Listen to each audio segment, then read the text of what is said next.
Good morning and welcome to another edition of Crosstalk. I'm Joshua Duncan, and my guest this morning is Kristen Fick. She is Safe Campus Advocate for USF. Good morning, Kristen. How are you? I'm fine, Josh. How are you doing? Good. Thank you for joining us this morning. Well, thank you for having me. So what is your job role here at USF?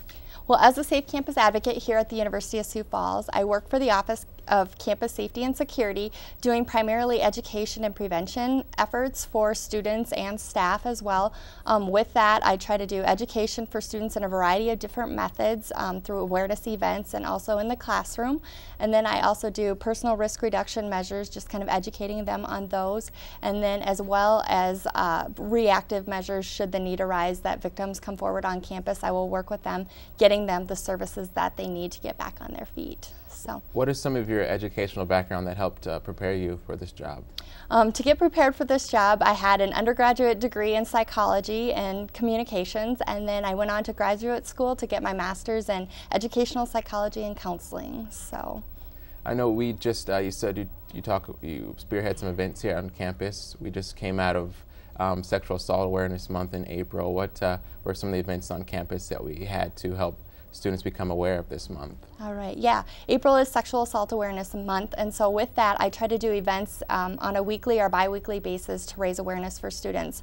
We kicked off the month with a clothesline project in Java City, and with that, there were t-shirts hanging that were made by actual survivors from the city of Sioux Falls. The Compass Center donated them for us to borrow and use and display. So those were hanging throughout Java City stage for a week, and then following that, we had Denim Day, which is an outcry to an Italian Supreme Court case that was overturned because the judge said that it is a known fact that the victim could not, or the perpetrator could not remove the victim's denim if they were struggling with all their might and the victim needed to help. So that was celebrated, and then we just ended and wrapped up the month last night with the Nick Rawlis Band here on campus. Rock your socks off to stop the violence with the Nick Rawlis Band. So that was a great event. That's really good. So as a student, what are some things I need to be aware of, or some safety concerns that would help me to be safe, you know, being around campus and the college lifestyle?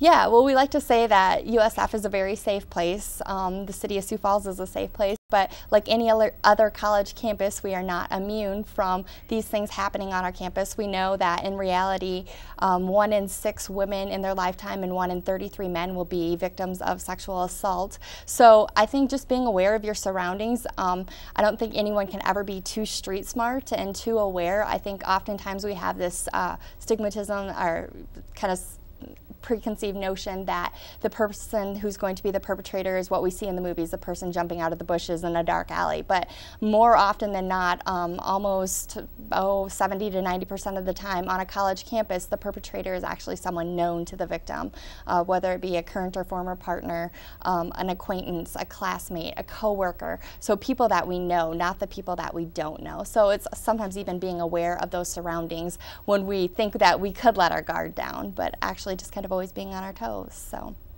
are there any other tips as far as, you know, if I'm walking into my vehicle at night, or what are some things that, you know, the school recommends that a student would do, or if they're walking on campus, what should they do at night if I don't feel safe? Well, one great service we offer here on campus is the U Safety Walk, and with that you can call Campus Safety 321-6400 at any time of the day and get a guided escort to your vehicle or across campus. Someone will come just to make sure that you're okay getting to where you need to go.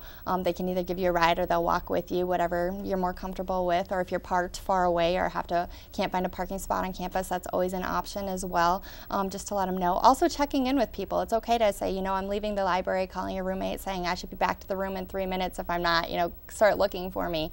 I know oftentimes we get wrapped up in walking across campus with our iPods in, or maybe talking on our phone, which it's okay to be talking to someone, but you also need to be aware of your surroundings. The most vulnerable targets are the people that have their iPods in and are just kind of zoned and getting to where they need to go. So I think just making sure you know what's going on around you, and if you're not feeling safe, make sure that you call someone and check in with them. So, Where are you located at in the school?